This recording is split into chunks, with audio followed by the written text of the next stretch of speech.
पित्रे ब्रह्मोपदेष्ट्रे मे गुरवे दैवताय च प्राप्याय प्रापकायास्तु नमः श्रीनिधये नमः। नमो वेंकटेशाय।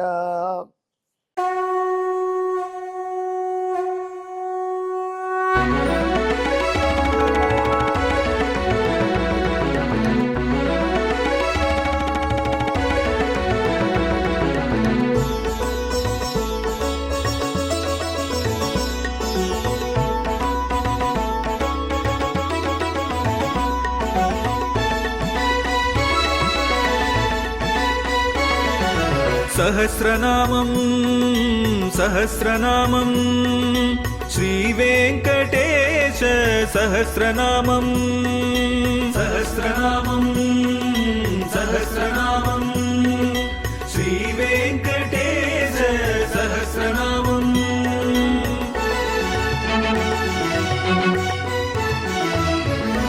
உலகில் கலிவினை தோஷம் அகற்றும் நாமம் சஹஸ்ரநாமம். உயர்வுகளை வாழ்வில் அளிக்கும் நாமம் சஹஸ்ரநாமம்.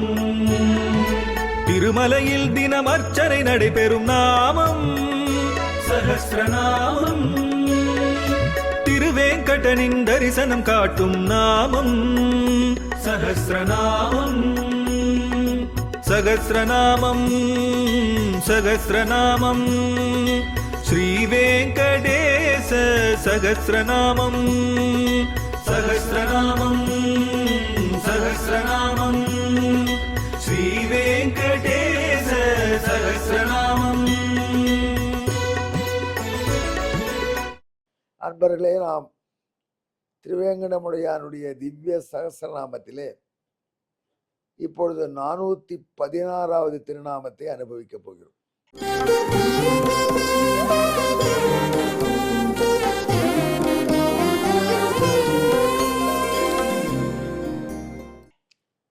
இந்த திருநாமம் தந்த பக்த சிரச்சேத்தா என்பது கிருஷ்ணாவதாரத்தின் அடிப்படையில் வரிசையாக நம்ம எம்பெருமானுடைய லீலைகள் ஒன்றொன்றாக நினைவுக்கு தரக்கூடிய திருநாமங்களை அடுக்குகிறார் நாரதர். வசிஷ்டர் ரசித்து கேட்கிறார், நீங்களும் ரசித்து கேட்கிறீர்கள். இப்போது கண்ணன் வரலாற்றிலே ராஜசூய யாகத்திலே அக்ர பூஜை பெற்றது, அதை தடுத்த சிசுபாலனை சம்ஹரித்தது போன்ற வரலாறுகள் ஆகிவிட்டன. அடுத்த பகுதியாக நாரத பகவான் ஆஃப்டர் ராஜசூயம், போஸ்ட் ராஜசூயம், அதிலே நடந்த சூதாட்டம், சூதாட்டில் திரௌபதி மான சம்ரக்ஷணம் பண்ணியது, அதை வைத்துக் கொண்டு வரலாறு சொல்லிட்டார், திருநாமங்கள் சொல்லிட்டார். இப்போ திரௌபதி மான சம்ரக்ஷணாதிகள் ஆன பொழுது கண்ணபிரான் ஏன் ஹஸ்தினாபுரத்துக்கு ஓடி வரல? ஏதோ ஒரு ஆபத்தாயிடுத்து நினைச்சால் அவளுக்கு புடவே சுரந்தான். உடனே ஏன் ஹஸ்தினாபுரத்துக்கும் ஓடி வரல? பாண்டவர்களை ரட்சிப்பதற்கு ஏன் வரவில்லை என்றால் அவனே ஒரு சிக்கல்ல மாட்டிட்டதாக சொல்றான். அந்த சிக்கல் என்ன? ஷால்வன் ஒருத்தன், சிசுபாலனுடைய டிகிரி தோஸ்த். அந்த ஷால்வன் துவாரகை மீது படையெடுத்தான். அவன் பை ஏர் படையெடுத்தான். அதுதான் பெரிய கஷ்டம். அவன் விமானப்படை வைத்திருந்தான். இந்த காலத்தில் விமானப்படை இருந்திருக்கு, அதுக்கு என்ன டெக்னாலஜி வைத்திருந்தார்கள் நமக்கு தெரியலை. சால்வன் ஏரோனாட்டிக், அவனுடைய ஏர்ஃபோர்ஸ் நிறைய வச்சிருந்தான். அவைகளை கொண்டு துவாரகையை தாக்கினான். கண்ணபிரான் அவனோடு போர் புரிந்து அவன் எல்லையில் சென்று அவனுடைய விமானங்கள் எல்லாம் தடுத்து அவனை சம்மரிக்கிறார். சிசுபாலனை சம்மரித்தான் கண்ணன் என்கிற ஆத்திரத்துல தான் சால்வன் படையெடுத்திருக்கான். சிசுபாலனுக்கு அவ்வளவு நண்பர்கள், சிசுபாலன் கூட்டணியில் அவ்வளவு பேர் இருக்கா. அந்த பதற்றத்தினால நம் சிசுபாலனை சம்மரித்தானே என்று ஷால்வன் இப்படி ஒரு ஏற்பாடு பண்ணி விமான தாக்குதலை நடத்தினான் துவாரகை மீது.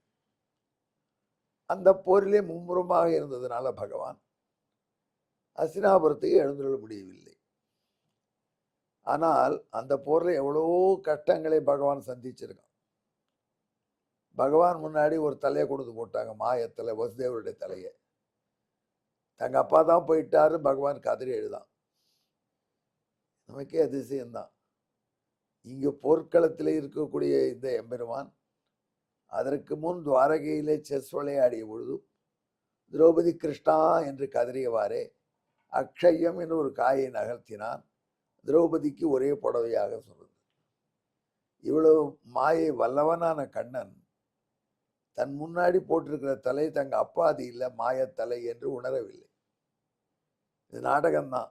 ஏன் உணரவில்லைன்னா, அப்பான்ற பதற்றத்தில் டென்ஷனில் வேலை செய்யல அப்படின்னு சொல்கிறான். என்ன பண்ணுறது, நானும் மனுஷன் தானேங்கிறான் வேடிக்கையாகும். மனுஷனாக நடித்தா பர்ஃபெக்டாக நடிக்கணும் முடியும். அது அப்பா அவனுடைய தலை கீழே விழுந்துருச்சு. அதை காண்பித்தெல்லாம் அவனை மோகனம் பண்ணார்கள். ஒரு வழியாக சால்வனை அழித்தான் பகவான். அழித்து துவாரகைக்கு வந்தான். தன்னுடைய படை வருது. வெற்றி வீரனாக துவாரகை வைகிறான் விஜய கோவிந்தன். துவாரகையில கண்ணன் நெருங்கும் பொழுது படையெல்லாம் போயிடுத்து முன்னாடியே கண்ணன் தேர் பின்னாடி வருது. கண்ணன் பார்த்தா ஒரு பைத்தியக்காரன் துவாரகையில வாசல்ல நிற்கிறான். பைத்தியக்காரன் மாதிரி தெரியுது.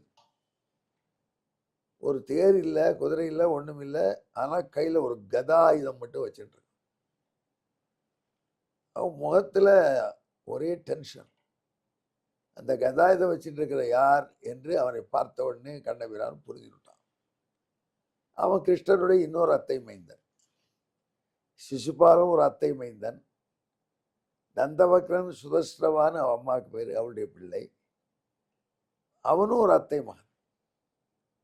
அவன் பக்கத்தில் உள்ள கருஷம் என்கிற நாட்டை ஆண்டு வந்தான் நம்ம தந்தவக்ரனுடைய அப்பா.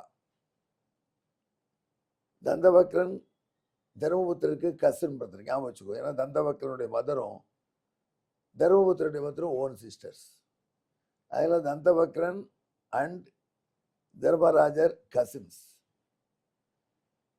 அண்ணா தம்பிகள் அம்மா வழியாக. சிசுபாலனும் தர்மபுத்திரனும் கசின்ஸ் அம்மா வழியாக, பெரியம்மா சிட்டிய பிள்ளை. கண்ணபிரான் இவர் எல்லாருக்கும் மாமன் மகன். எவ்வளோ கூட்டு உறவு பார்த்தீங்களா? கண்ணபிரான் நந்தவக்கரனுக்கு மாமன் மகன், கண்ணபிரான் தர்மராஜருக்கு மாமன் மகன், கண்ணபிரான் சிசுபாலனுக்கும் மாமன் மகன். அந்த மாமன் மகனையே எம்பெருமான் அம்மான் அவனையே கொண்டுட்டான் சிசுபாலனை. தந்தவக்ரன் இன்னொரு அத்தையின் பிள்ளை. மாமன் மகனாக இருக்கிற கண்ணன் சிசுபாலனை கொண்டது போல தந்தவக்ரனையும் கொல்ல வேண்டிய நிர்பந்தம் வந்துருத்திப்போம். ஏன்னா தந்தவக்ரன் சால்வ யுத்தத்திலே நடந்ததெல்லாம் கேட்டு சால்வனும் தோத்துட்டான். உடனே பைத்தியம் முடிச்சா மாதிரி ஆயிட்டான். தன்னுடைய கசின் பிரதர் சிசுபாலன்ட்டு அவ்வளோ அன்பு வச்சிருந்தான். வைகுண்ட லோகத்துல, காரிய வைகுண்டத்துல ஜெயனாகவும் விஜயனாகவும் இருந்தவர்கள் தான் அந்த சனத்குமாராதி சனக சனந்தனாதி முனிவர்களுடைய சாபத்தினால பூலோகத்துல எம்பெருமானுக்கு விரோதம் பண்ணக்கூடிய பிறவிகளாக 3 பிறவை எடுக்கிறார்கள். அதுல முதல் பிறவி தான் ஹிரண்யாக்ஷன், ஹிரண்யகசிபு. 2வது பிறவி அவர்களுக்கு கிடைச்சது ராவணன், கும்பகர்ணன். இப்போ 3வது பிறவியில சிசுபாலன் நந்தபக்தனாக வந்திருக்கார். அதனால சிசுபாலனுக்கு நந்தபக்ரனுக்கும் அண்ணன் தம்பியா இருப்பது என்று 3 பிறவிகள்ல தொடர்ந்து வந்திருக்கு. அதுல ஒரு வேடிக்கை என்னென்றால், வராக அவதாரமாக எம்பெருமான் எடுத்த பொழுதும் நிருசிம்ம அவதாரத்திலையும் சிசுபாலன் இந்த ஜெய விஜயர்கள் ஹிரண்யகசிபு ஹிரண்யாக்ஷன் ஒரே அப்பாவுக்கும் அம்மாவுக்கும் பிறந்த பிள்ளைகள். அதே போல ராமாவதாரத்தில் விரோதிகளாய் இருந்து சாபத்தினுடைய பகுதி அனுபவித்த ஜெய விஜயன்கள் ராவண கும்பகர்ணனாக இருந்தார். அங்கேயும் தகப்பனார் ஒருவரே. ஆனால் இப்பொழுது இவர்கள் என்பது தகப்பனார் வேறு, தாயார் வேறு. இது ஃபைனல் பிறவி. இதற்கப்புறம் சாப விமோச்சனம் தான், வைகுண்டம் தான் போப்பராவர். அப்படிதான் சிசுபாலன் போனான். தந்தவக்ரன் அந்த சிசுபாலனை இழந்து அந்த பிரிவை ஆற்றலை பிரியாமை தாங்க முடியல. அந்த பிரிவனுக்கு சால்வனாவது கிருஷ்ணனை அழிச்சுடுவான், எனவே நமக்கு நிம்மதி கிடைக்கும்னு நினைச்சா ஷால்வனும் போயிட்டான். அந்த சமயத்துல பைத்தியக்காரன் ஒரு படையோட தான் கிருஷ்ணன் எதிர்க்கணும். அந்த படையோட கிருஷ்ணன் இருக்கக்கூடிய கோட்டை, 4 பக்கமும் கடல் சூழ்ந்த தீவு துவாரகையில் உள்ள கோட்டை, அந்த கோட்டை மீது படையெடுப்பதற்கு படையோட வராம தான் மட்டும் தனியா வந்திருக்கான். தான் மட்டும் தனியா வந்தவன் என்ன பண்ணான், கண்ணனுடைய படைக்காக பாலம் தொங்கு பாலம் கோட்டையில் அகழி மேல தரங்கி விட்டுருக்கான். அந்த பாலத்தின் வழியா நடந்துட்டான். ஆப்கானிஸ்தான்லேருந்து ஒரு சிறுவன் பிளேனுடைய அந்த வீலுக்குள்ள ஒதுங்கிண்டு வந்தான்னு சொல்றாங்களே, அந்த மாதிரி அவன் பாலத்தை கடந்து துவாரகையின் எல்லைக்கு வந்துட்டான். அப்போ கிருஷ்ணனும் வந்து அவனை பார்த்துட்டான். அவன் கதையை எடுத்துன்னு ஓடி வந்தான். டே கிருஷ்ணா, நீ எங்க மாமா பையன்டா, உறவு, ஆனாலும் நீ பண்ற அட்டுழியம் பொறுக்கல. நான் வந்து தர்மராஜன் எனக்கு அம்மா வழியில அண்ணனாகிறான், அவன் ராஜசூயம் பண்ணி கொள்ளட்டும், சம்ராட்டாகட்டும் விட்டு கொடுத்தேன். நான் மாட்டேன்னு சொல்லியிருந்தா தர்மராஜன் ராஜசூயம் பண்ணியிருக்க முடியாது. சகதேவன் என்னோட போருக்கு வந்தான், முதல்ல மறுத்தேன். அப்புறம் எங்க அம்மா தான் சொன்னா, ஏன்டா நீ தான் பண்ண போறதில்லை, என்னுடைய சகோதரியின் பிள்ளை பண்றது ஏன் தடுக்கிறேன்னு சொன்னதுனால நான் ஒத்துட்டேன். ஆனால் நீங்கள் அதற்கப்புறம் ஜராசந்தனை சூழ்ச்சி செய்து கொண்டுட்டேன். அதனுடைய எல்லை மீறி போயிட்டு சிசுபாலனையும் கொண்டுட்டேன். அந்த யாகத்துக்கு நானும் வந்திருந்தேன். சிசுபாலனை கொன்ற போது தாங்க முடியல, அந்த இடத்துல ஓடி வந்துட்டேன். அப்புறம் சால்வன் பழி வாங்குவான்னு நினைச்சேன், அவனையும் நீ அநியாயமா கொண்டுட்டேன். இப்ப நான் விட போறதுல வந்தேன் என்று தன் கதையினால கண்ணபிரானை தலையை ஓங்கி அடிச்சான். கண்ணபிரான் இதற்குள்ள என்ன பண்ணிட்டார், தங்கிட்ட ஆயுதத்தெல்லாம் எடுத்துட்டார், கதையை மட்டும் வச்சுட்டு கௌமோதிக்கு மட்டும் வச்சுட்டு இருக்கிறார். ஏன்னா எதிரி எப்படி இருக்கானோ அப்படி சமபலமா இருக்கணும். கண்ணபிரானுக்கு கதாயுதம் வராது என்பதாக ஒரு கணக்கு வச்சிருக்கான் நம்ம தந்த வக்கர் கோணப்பல்ல. அவன் வக்கர தந்தத்துக்கு அதனால பல்லு கோணலா இருக்குமா. இந்த கோணப்பல்லனுடைய தந்திரமும் கோணல். கிருஷ்ணனுக்கு கதாயுதம் தெரியாதுன்னு நினைச்சான். ஆனால் கௌமோதிக்கால ஓங்கி ஒரு போடு போட்டார், மாண்டு போனான். தந்த பக்தனுடைய தலையை உடைச்சார் என்று எல்லாரும் கொண்டாடினார்.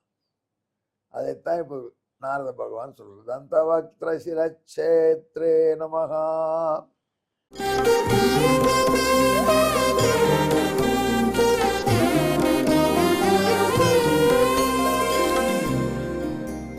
இதற்கான சமஸ்கிருத வாய்ப்பாடு, சிசுபாலவத கிருத்த சால்வகிருப்தாகவே ஜெயி தந்தவக்திர சிரச்சேதா த்யூதகாலே கஜாஹ்வயே. இதற்கு தமிழ் கேட்டுக்கொள்ளுங்கள்.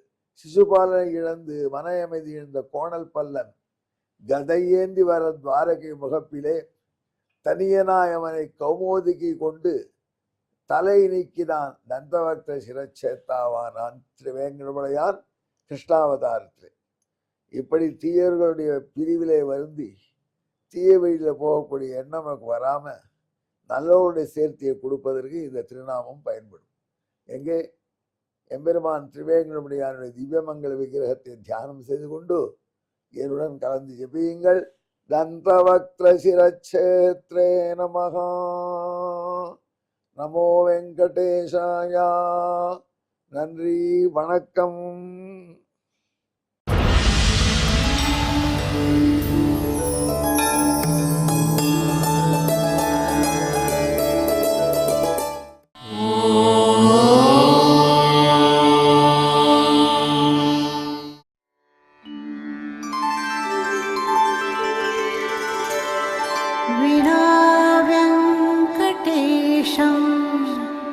ननाथो ननाथः सदा वेङ्कटेशं स्मरामि स्मरामि. हरे वेङ्कटेश प्रसीद प्रसीद. प्रियं वेङ्कटेश प्रयच्छ प्रयच्छ.